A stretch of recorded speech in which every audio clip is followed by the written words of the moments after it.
ایک شخص چھوٹا سا مجرم ہوتے ہوئے نسل پرستی کے خلاف عالمی آواز بننے تک کیسے گیا؟ وہ جدید تاریخ کے سب سے نمایاں مسلمانوں میں سے ایک ہے اور سیاہ فام آزادی کی علامت ہے جس نے نسلوں کو متاثر کیا ہے۔ ایک گینگسٹر، ایک مبلغ اور ایک انقلابی۔ یہ غیر معمولی سفر تھا الحاج ملک الشعباز کا، جسے دنیا میلکم ایکس کے نام سے جانتی ہے۔ میلکم ایکس 1925 میں اوماہا، نیبراسکا میں پیدا ہوا تھا۔ اس کے والدین ارل اور لوئس لٹل پین افریقی کارکن مارکس گاروی کے پیروکار تھے، جس کے نتیجے میں اس کے اہل خانہ کو کو کلیکس کلین نے مسلسل ہراساں کیا، جس نے ان کے گھر کو جلا دیا جب میلکم صرف 4 برس کا تھا، اور پھر یہ خاندان مشیگن منتقل ہو گیا۔ میلکم ایکس کے 4 ماموں کو بھی سفید فام نسل پرستوں نے قتل کر دیا۔ میلکم کے والد کا انتقال اس وقت ہوا جب وہ صرف 6 برس کا تھا۔ باضابطہ طور پر اس کے والد کی موت کو اسٹریٹ کار حادثے کا نام دیا گیا تھا، لیکن اس کی والدہ کے مطابق اس کے والد کو قتل کروایا گیا تھا۔ جب میلکم 13 سال کا ہوا تو اس کی والدہ ایک ذہنی ادارے سے وابستہ تھی، اور پھر اس کے بچوں کو الگ کر کے مختلف فوسٹر ہومز میں بھیج دیا گیا۔ میلکم ایک بہترین طالب علم تھا، لیکن ایک سفید فام استاد نے اسے بتایا کہ نوجوان سیاہ فام لڑکے کے وکیل ہونے کی آرزو رکھنا غیر حقیقی ہے، اور پھر اسی وجہ سے اسے اسکول سے نکال دیا گیا۔ مشیگن اور بوسٹن میں کچھ سال رہنے کے بعد وہ 18 سال کی عمر میں ہارلم چلا گیا، جہاں وہ جوا، ڈکیتی اور منشیات فروشی جیسے جرائم میں ملوث ہو گیا، اور پھر 21 سال کی عمر میں بوسٹن میں ایک چھوٹے گروہ کے ساتھ ڈکیتیاں کرنے کا ارتکاب کرنے کے بعد چارلس ٹاؤن اسٹیٹ جیل میں اسے 8 سے 10 برس تک کی سزا سنا دی گئی، اور یہ قید میلکم کی تبدیلی کا آغاز بنی۔ جیل میں رہتے ہوئے اس کے بہن بھائیوں نے اسے نیشن آف اسلام اور اس کے قائد ایلیجا محمد کے بارے میں لکھنا شروع کیا۔ نیشن آف اسلام نے سیاہ آزادی کو فروغ دیا اور گورے لوگوں کی برتری کے تصور کو مسترد کر دیا، اور تو اور ایلیجا محمد نے اپنے پیروکاروں کو گروہ سے علیحدگی کا رجحان دیا۔ ابتدا میں میلکم کسی بھی مذہب کے تصور کے مخالف تھا، لیکن آخرکار وہ بھی نیشن آف اسلام کا ممبر بن گیا۔ اس نے مستقل طور پر کتابیں پڑھنا شروع کر دی اور پھر ایلیجا محمد کو باقاعدگی سے لکھنا شروع کر دیا۔ ایلیجا محمد کے پیروکاروں کو اپنے دیے گئے خاندانی نام ترک کرنے کی تعلیم دی گئی تھی، کیونکہ وہ دراصل سابقہ غلام مالکان کے نام تھے، اور پھر اسی وجہ سے میلکم لٹل میلکم ایکس بن گیا۔ قید سے آزادی کے بعد میلکم نے شکاگو میں ایلیجا محمد کے پاس دورہ کیا، اور اگلے سال جون میں میلکم کو ڈیٹرائٹ میں نیشن آف اسلام کے ٹیمپل نمبر 1 کا اسسٹنٹ وزیر نامزد کیا گیا،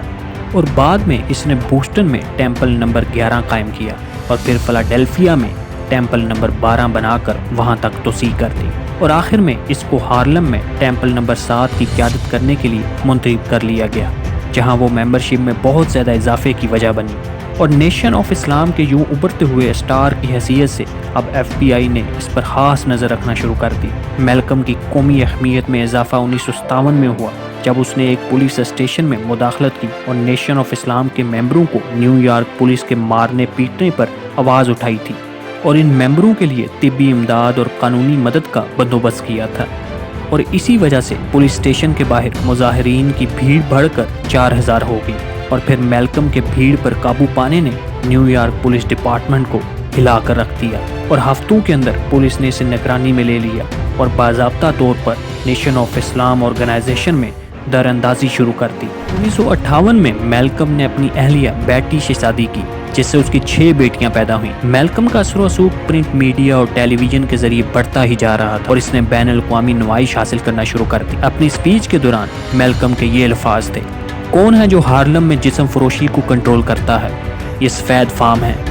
وسکی اور شراب کی بڑھتی مقدار فروخت کون کرتا ہے؟ یہ سفید فام۔ کون ہے جو آپ کو جوا کھیلنے کے لیے کارڈز کا ڈیک اور ڈائس دیتا ہے؟ یہ سفید فام۔ اور وہ آپ کو بیچنے کے بعد وہ آپ کو پکڑ کر آپ کو استعمال کرنے کے لیے جیل میں ڈال دیتا ہے۔ میلکم کی آواز پہلے سے کہیں زیادہ زور سے سنی جا رہی تھی، لیکن وہ شخص جس نے اس کی زندگی کو بدل دیا تھا، اس کے ساتھ اس کا رشتہ بالکل ختم ہونے ہی والا تھا۔ ایلیجا محمد کے مقابلے میلکم نے جس قدر توجہ حاصل کی، اس پر قوم میں تناؤ بڑھتا جا رہا تھا۔ لاس اینجلس میں پولیس کے ذریعے نیشن آف اسلام مسجد پر بلا اشتعال چھاپے کے نتیجے میں ایک رکن مفلوج اور دوسرا ہلاک ہو گیا، لیکن پولیس پر کوئی الزام عائد نہیں کیا گیا، اور جس کے نتیجے میں میلکم نے اپنی سپیچ میں یہ کہا: گورا آدمی آپ پر یقین کرتا ہے جب آپ جرأت مندانہ میٹھی باتوں کے ساتھ اس کے پاس جاتے ہیں، کیونکہ جب سے وہ آپ کو یہاں لایا ہے تب سے ہی آپ اس سے باتیں کرنا پسند کرتے ہیں۔ اس سے میٹھی باتیں کرنا بند کریں، اسے بتائیں کہ آپ کو کیسا لگتا ہے، اسے بتائیں کہ آپ اس سب کے بعد کیا محسوس کرتے ہیں، اور اسے بتائیں کہ اگر وہ اپنا گھر صاف کرنے کے لیے تیار نہیں ہے، اس کو یہ گھر رکھنے کا کوئی حق نہیں، اسے یہ گھر جلا دینا چاہیے۔ ایلیجا محمد کے اس مسجد کے واقعے کے لیے کسی بھی طرح کے رد عمل یا انتقامی کارروائی کی اجازت دینے سے انکار پر میلکم دنگ رہ گیا، اور پھر اس نے شہری حقوق کی تنظیموں، سیاہ فام سیاستدانوں اور دیگر مذہبی تنظیموں کے ساتھ مل کر کام کرنے کی میلکم کی خواہش کو بھی نظر انداز کر دیا۔ اور پھر اچانک یہ واقعہ رونما ہوا کہ صدر کینیڈی پر قاتلانہ حملہ ہو گیا، اور جس کے نتیجے میں صدر کینیڈی ہلاک ہو گئے، اور اس واقعے کے نتیجے میں میلکم کی تفتیش ہونے لگی، اور صدر کینیڈی کے قتل کے بارے میں میلکم کے رد عمل کی وجہ سے اسے سرکاری طور پر 90 دن کے لیے نظر بند کر دیا گیا، اور انویسٹیگیٹر اور میلکم کے درمیان گفتگو کچھ یوں ہوئی: میلکم ایکس، آپ اپنے قائد کے ساتھ کچھ ماہ قبل ایک تنازع میں ملوث تھے، کیا وہ ختم ہو چکا ہے؟ میں گزشتہ 90 دنوں سے کچھ بیانات کی وجہ سے خاموش رہا جو میں نے امریکہ کے صدر کے بارے میں تحریف کیے تھے، وہ مارے گئے ہیں۔ انویسٹیگیٹر نے پوچھا: میلکم، آپ نے کیا کہا؟ میلکم: میں نے وہی کہا ہے جو سب لوگ کہہ رہے ہیں، صدر کا قتل حالات میں گرمائش کا نتیجہ تھا۔ میں نے صرف یہ کہا تھا کہ the chickens came home to roost، اور اس کا مطلب بھی وہی ہے جو سب لوگ کہہ رہے ہیں، اور یہی وجہ بنی جس کی وجہ سے میلکم کو 90 دنوں کے لیے نظر بند کر دیا گیا۔ مارچ 1964 میں میلکم نے عوامی طور پر نیشن آف اسلام سے الگ ہونے کا اعلان کیا۔ انہوں نے یہ کہتے ہوئے شہری حقوق کے دیگر رہنماؤں کے ساتھ مل کر کام کرنے کی خواہش کا بھی اظہار کیا، اور اس واقعے پر انٹرویو دیتے ہوئے میلکم نے ایک ٹی وی اینکر سے کچھ باتوں کا انکشاف کیا، اور انہوں نے واضح کیا کہ انہوں نے نیشن آف اسلام کیوں چھوڑی۔ میلکم ایکس کے یہ الفاظ تھے: حقیقت میں نے کبھی بھی مسلم تحریک کو نہیں چھوڑا، بلکہ انہوں نے مجھے خود باہر نکال دیا، اور انہوں نے مجھے اس بات کی وجہ سے نکالا تھا جو میں جانتا تھا، اور جو میں جانتا تھا وہ مجھے ایلیجا محمد کے بیٹے نے بتایا تھا، والس محمد نے، اور انہوں نے مجھے اس تحریک سے باہر نکال دیا، اور ساتھ ساتھ والس محمد اپنے بیٹے کو بھی۔ تجزیہ نگار نے پھر سوال کیا: آپ نے جن بچوں کا شمار کیا کون ہے ان کا باپ؟ میلکم جواب دیتے ہوئے: پہلا شخص جس نے مجھے بتایا کہ ان کے والد کون ہے وہ والس محمد ہے، اور مجھے والس محمد نے بتایا کہ ان کا والد اور کوئی نہیں ہے، خود ایلیجا محمد ہے، اور یہ بچے ایلیجا محمد کی 6 بہنوں کے تھے، اور اس نے اپنی ہی بہنوں سے شادی کر لی تھی۔ تجزیہ نگار نے سوال کیا: کیا آپ اس بات سے خوفزدہ نہیں ہیں کہ یہ انکشافات کرنے کے نتیجے میں آپ کے ساتھ کیا ہوگا؟ میلکم نے جواب دیا: جی ہاں، میں شاید پہلے ہی ایک مردہ آدمی ہوں۔ اور پھر نیشن آف اسلام سے علیحدہ ہونے کے بعد میلکم نے سنی اسلام کے اصول اور عمل سیکھنا شروع کر دیے۔ انہوں نے مسلمانوں کی مسجد کی بنیاد رکھی، ایک مذہبی تنظیم اور آفرو امریکن یونٹی آرگنائزیشن کو شامل کیا، جو کہ ایک غیر مذہبی گروہ تھا جو افریقی عزم کو فروغ دیتا تھا۔ اور پھر اسی سال یہ حج پر روانہ ہو گیا، اور یہ اس کے لیے ایک اور تبدیلی کا تجربہ ثابت ہوا۔ حج کے بعد میلکم نے افریقہ کے 2 دورے کیے، جہاں انہوں نے افریقہ کے افسران سے ملاقات کی اور پورے برصغیر کے ریڈیو اور ٹیلی ویژن پر گفتگو کی،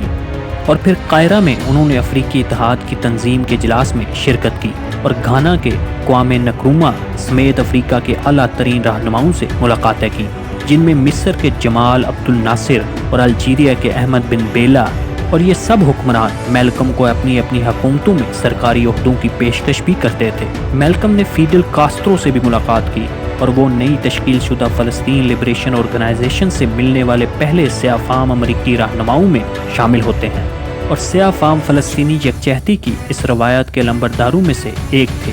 جسے بلیک پینتھر پارٹی اور بلیک لائیوز میٹر موومنٹ کے ذریعے جاری رکھا گیا تھا۔ میلکم کے فلسفیانہ ارتقاء کے بارے میں ایک عام غلط فہمی یہ ہے کہ ان کے سنی اسلام کی طرف رجوع کرنے کے عمل نے ان کی سیاسی حیثیت کو نرم کیا۔ اگرچہ یہ سچ ہے کہ میلکم نے نسل کے لحاظ سے نیشن آف اسلام کی انتہائی علیحدگی پسند پوزیشنوں میں سے کچھ ترک کر دی تھیں، میلکم کا یہ سفر میلکم کے نقطہ نظر کو عالمی سطح پر لے جانے کا ذریعہ بنا، اور وہ سیاہ فام کی امریکہ میں آزادی کو اپنی جدوجہد کے ذریعے پوری دنیا کو اس سے ماورا کرانا چاہتے تھے۔ نیشن آف اسلام نے میلکم کی علیحدگی اور ایلیجا محمد کی بدعنوانی پر عوامی تنقید کو بالکل ہلکا نہیں لیا تھا،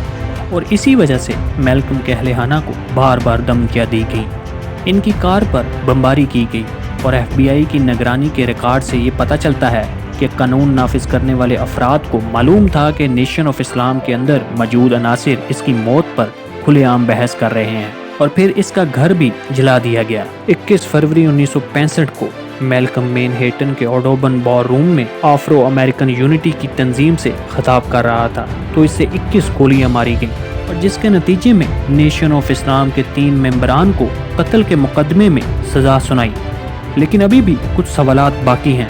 اس پر حملے کے وقت نیو یارک پولیس ڈپارٹمنٹ اور FBI وہاں موجود تھی اور نگرانی کر رہی تھی، لیکن بہت سے لوگوں کے لیے اس میں کوئی شک نہیں ہے کہ اس کے قتل میں ایک یا دونوں تنظیموں کا ہاتھ تھا۔ میلکم کی میراث کی ہپ ہاپ، فلم اور ادب میں سب سے اہم بات یہ ہے کہ ان کی اپنی سوانح عمری یعنی کہ آٹوبایوگرافی ابھی بھی محفوظ ہے، اور اسے 20ویں صدی کی 10 سب سے بااثر نان فکشن کتابوں میں سے ایک قرار دیا گیا۔ ان کی سیاست نسل پرستی اور سامراجیت کے خلاف پوری دنیا میں نسل کشی کو تحریک دیتی ہے۔ میلکم کی آخری رسومات ہارلم میں ادا کی گئی، اور کچھ کا تخمینہ ہے کہ تقریباً 30,000 افراد نے شرکت کی۔